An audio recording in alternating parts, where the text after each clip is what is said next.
I was just stepping out of a meeting, briefcase in hand, when I noticed her. A small girl, no older than 6, barefoot, her hair messy from the wind. Clutching an empty plastic bottle, she tugged at my sleeve, her voice trembling.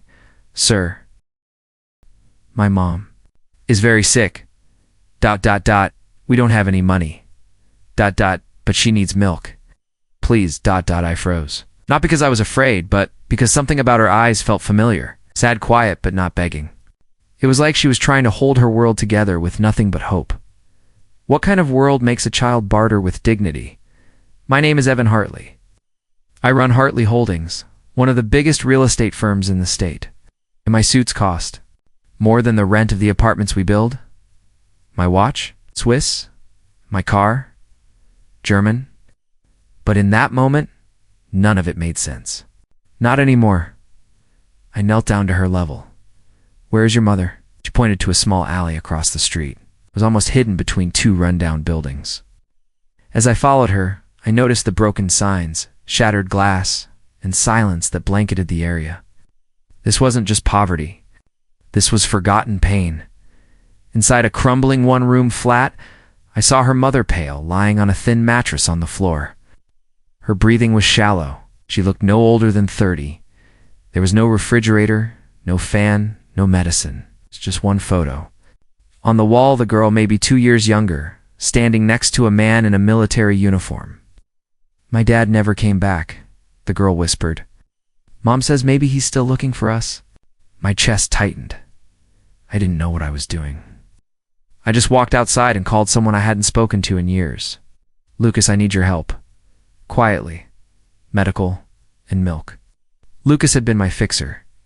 Ex-military. No questions asked. Within 40 minutes, a black SUV pulled up. Medicine, groceries, and yes, 3 cartons of milk. The girl smiled when she saw it, but she didn't run toward it. She walked over, picked up the milk like it was glass, and placed it beside her mother, gently. That silence, that careful love, broke something in me. I kept thinking, why did she come to me? Out of everyone? Was it my face? My suit? Or was it fate trying to remind me of a debt I had long buried? Because what happened next didn't just change her life. It changed mine. It changed mine. That night I couldn't sleep. The image of that little girl's eyes, filled with tears and hope, haunted me like a silent echo in an empty mansion.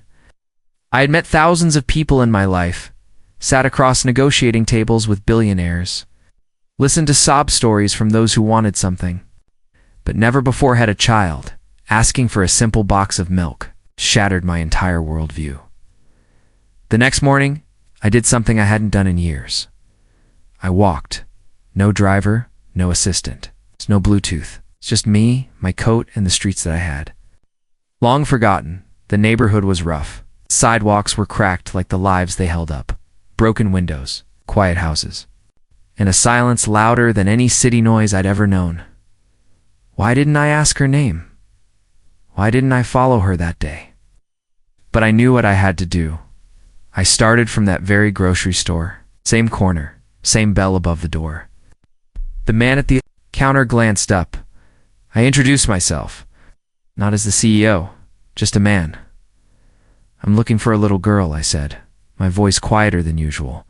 "She came in yesterday, wanted milk." His face shifted, not surprised, just sad. He nodded toward the side alley. They live a few blocks down, the housing units near the old factory. I walked past rusted fences, overgrown grass, and a chain-link gate that barely hung onto its hinges. I found the building concrete, stained, forgotten. Apartment to be. I hesitated. My hand hovered before the door like the moment before you sign a contract worth billions. And then I knocked. The door creaked open slightly.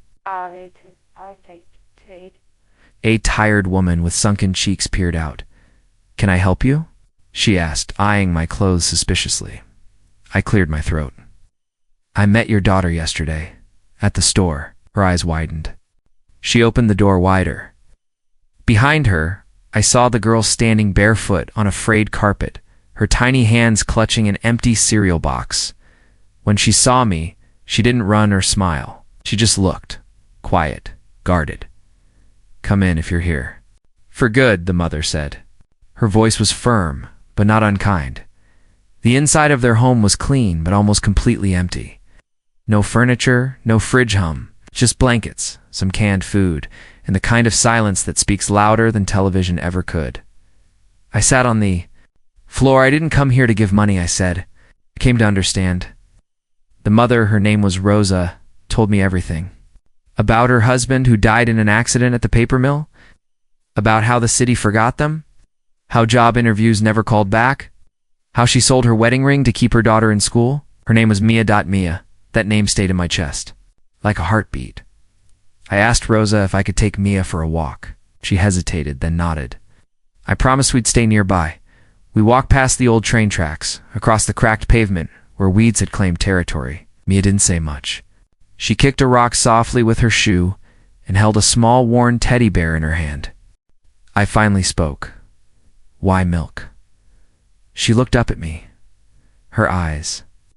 "Those same eyes from yesterday? My mom hasn't eaten since Friday," she whispered. "She gives me whatever we have." I wanted to surprise her. Milk is her favorite. And just like that, I knew I wasn't saving her. She was saving me. That night, I wrote in my journal, something I hadn't touched in over a decade. What does it mean to be rich if your wealth dies with you? I returned the next day, then the next. I brought books, a pair of shoes, food not in charity, but in friendship. Rosa resisted at first. Her pride wouldn't let her accept too much. So I started small. We talked. I listened. Weeks passed, and months. Mia began smiling. Her laugh, it was tiny, almost like a chime, but real. Rosa found part-time work at a clinic nearby. I used no company funds. No press. Just me. But something inside me kept whispering, this can't just be about one family. Why do we build empires and ignore the alleys between them? One evening, as the autumn leaves began falling, Mia handed me a folded piece of paper. It was a drawing, me, her, Rosa, a box of milk in the middle. She had drawn a sun in the top corner. Bright yellow. "Because you brought light," she said. I almost cried, and I made a decision. I called a meeting with my board members the next morning. I told them I was starting a personal initiative, not a charity, a movement. The Milk Promise Fund that would be used by anonymous volunteers in low income areas to directly fulfill daily needs for families, groceries, utilities, books, no overhead. No fancy gala dinners, just impact. And it would start with $10 million of my own money. One of the board members laughed. "Sir, this isn't scalable. You'll lose track. Let the world wonder why there's help coming from nowhere. Because sometimes the best kind of help is the kind that arrives quietly." But not everything was as simple as handing over a carton of milk. There were voices, whispers. Some began questioning why I spent time in that neighborhood. Tabloids caught photos. Rumors started. Investors grew. "Nervous. You're a public figure," one advisor warned. "This could backfire," I replied. "Then maybe I shouldn't be public anymore. What if the system is so broken that doing the right thing makes you suspicious?" The real shock came when Rosa's old landlord returned. He saw the improvements in their apartment and demanded back rent plus interest. Threatened eviction. They'd violated their agreement. That night, Rosa cried quietly in the kitchen. Mia sat next to her, silent. I stood in the hallway, fists clenched. How can doing good invite punishment? How far would I go for a little girl who once asked me for milk? And so began the real fight. Asterisk, it started small. A knock on the door, a phone call from a number I didn't recognize. At first I thought it was just paranoia that the incident with the girl, the milk, and my decision to intervene had finally faded into the past. But it hadn't. Because when you touch something real, something broken, something raw, it doesn't just let you walk away, it follows you, it whispers. Asterisk, 3 days after I helped the girl and her mother, I returned to their building with groceries. But the apartment door was sealed shut. Yellow tape. No noise. A crumpled eviction notice flapped against the wall, stained from the rain. They were gone. Asterisk, I asked around. The neighbors didn't know much, or maybe they were afraid to talk. Old man with a cigarette hanging from his lips finally muttered, people like them. They don't stay long in this part of town. Either they leave, or they disappear. Disappear? That word echoed in my head. The clue she left behind. It almost turned back that day. Almost, but then I saw it tucked between the door and frame. A drawing. A child's sketch of a man holding a bag of milk with a smiling stick-figure girl beside him. On the back it said in shaky handwriting, "Thank you for seeing me." I stood there, frozen. Asterisk, asterisk, there was more to this. And I couldn't walk away now. Why would a landlord evict a woman and child days after they received help? Why would no one speak? I called in favors. Friends in real estate. Former cops I knew from boardrooms and charity events. Pulled strings. What?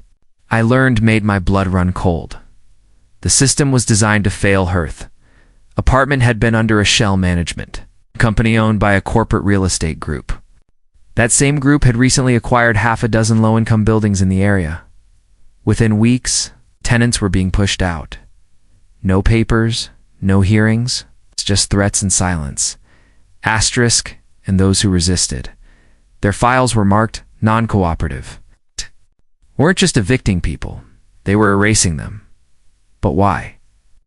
Why this little girl and her mother? Because they didn't matter to the world. But now, they mattered to me. The hidden shelter ride drove across 3 districts. Following a lead from a shelter worker named Lena, she didn't recognize the name Clara. But when I showed her the sketch, her eyes softened. She calls herself Hope, she whispered. Doesn't talk much, keeps her daughter close, real quiet, like they're hiding. They were hiding. She gave me an address. A rundown church turned emergency shelter, tucked in an alley behind a shuttered diner. That's where I saw her again. Meeting Clara didn't recognize me at first. I was in a hoodie. No suit, no car. Just another man in a broken place. But her daughter did. She tugged her mother's sleeve and pointed. Mama, the milkman. Clara turned, and in that moment her face told 1,000 stories. Tears welled up. Not just from her, but from me too. She didn't speak, not right away. She just held her daughter and whispered, I told you angels don't exist. But maybe I was wrong. I sat down beside them.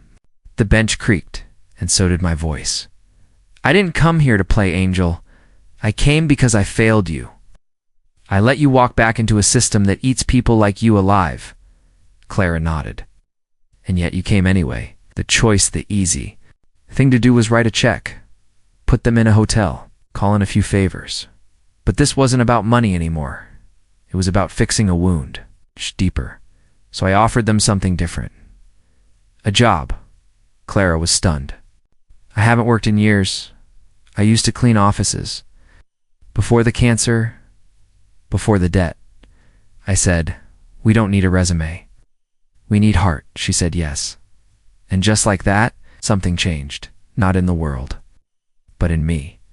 Questions that. Burn, how many more Claras are out there? How many children are asking for milk while we scroll past headlines? What does it take for us, the privileged, the powerful, to stop watching and start acting? This wasn't just a rescue, it was a reckoning, because for every hand I held, there were 100 others slipping into darkness. The whispers got louder that night. I couldn't sleep. I kept seeing her eyes, her daughter's smile. That note. Thank you for seeing me. I began funding legal teams to investigate low-income housing scams, shelters that had turned corrupt, medical clinics that profited from poverty. I made enemies, but I also made something else. Hope, one of the lawyers, called me at 2 a.m. We have files, leaked documents. What they've been doing, it's bigger than we thought. And just like that, the real storm began. Sir, the girl's not here anymore. Those words hit me like a brick. The security guard stood hesitantly by my office door, unsure whether to come in. He looked away, apologetic, like it was somehow his fault that the little girl with the brave heart and hollow stomach had disappeared. She was gone, asterisk. The girl who had shaken something loose in me, the girl who stood in front of that milk aisle and asked for nothing but a promise. who offered a future payment for a present need. Gone. I didn't even know her name. I rushed to the convenience store again. Same dim lighting, same cracked tiles, the same man at the counter who watched me like I didn't belong there. But she didn't come that night, or the next after that. Had I scared her? Was I too late? Each night I'd sit in the back seat of my car outside that tiny store, waiting, watching, hoping to see her again instead. I watched the city go about its cold, calculated rhythm, horns, neon, silence. Asterisk, have you ever tried to save someone, only to realize they might have? Never wanted to be saved. Or worse, they stopped believing anyone would try. I thought about the coat, the worn shoes, the way she held that milk like it was her mother's breath. So I tried something different. Asterisk, I went back to the store one morning. I did what I hadn't done that night. I asked questions. The cashier stared at me for a few seconds, then grunted. You mean the skinny kid who buys half-spoiled bread and checks milk prices like she's at auction? Yes. Her asterisk, he didn't know much. Comes sometimes. Always alone. Never talks unless it's to say thank you. Sometimes has a little brother with her. A brother. Then, something strange happened. As I was about to leave, a boy entered the shop. 7, maybe 8. Dirt-stained hoodie, cautious eyes. He froze when he saw me. Are you? The man with the car? Asterisk, I crouched to meet his eye. Right. Your name, kid? Tariq? I smiled softly. Tariq, do you know a little girl who... She's my sister. He led me through alleyways I didn't know existed, past walls tattooed with graffiti and stories. The wind here didn't hum like in my uptown apartment. It bit out asterisk, finally. We stopped at a worn-down building that could barely be called a home. 3rd floor. No elevator. I entered slowly. The air smelled like silence, old wood and struggle. There she was, asterisk, on a mattress that barely qualified as one. Her eyes were closed, cheeks sunken, lips dry. She was sick. I kneeled. You left? Asterisk, she opened her eyes slowly. A flicker of recognition. Then shame. You followed me. I nodded. You weren't supposed to. Why not? She didn't answer. Her name was Miriam. Her mother had passed away 2 weeks ago. Cancer. She had refused treatment in order to keep feeding her children. Stories so silent it could only be heard by those who knew how to listen. Their father? Gone? Left long before cancer knocked. They were alone, and they were surviving. Barely asterisk, the milk was for her little brother. He hadn't eaten all day. Do you know what it feels like to realize that while you were counting profits, someone else was counting drops of milk? I couldn't walk away, not this time.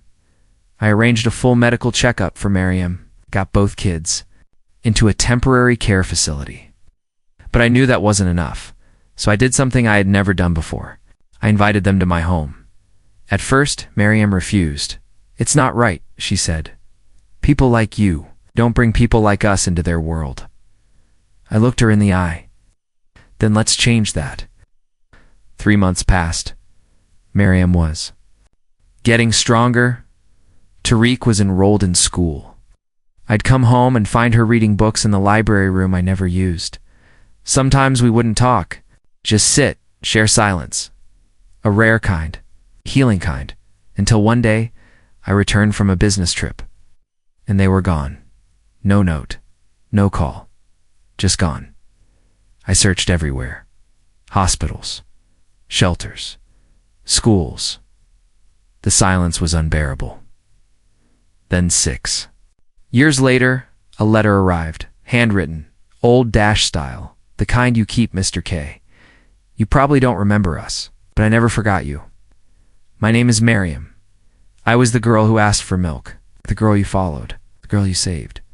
Tariq and I had to leave, not because we didn't trust you, but because we needed to rebuild on our own. You gave us strength. We wanted to earn the rest. Asterisk, today, I graduate from university, full scholarship. Political science. Tariq is applying to medical school. You didn't just change our lives. You taught us what humanity could be. will never forget the man who looked beyond the price tag, beyond the coat, and saw us with love, Miriam. I held that letter for hours and reread it like it was scripture. Sometimes, the smallest cries for help echo the loudest across time. All she had asked for was milk. And somehow, I ended up drinking in the very meaning of life. But it doesn't end there, because every day, somewhere, there's another Miriam, another Tariq, another story trapped between silence and survival. And maybe someone else is standing in front of a milk aisle right now, praying not just for food, but for a future. Will you be the one who listens, or the one who walks away? The world doesn't change with speeches, it changes with one quiet act of love, and that is how it starts.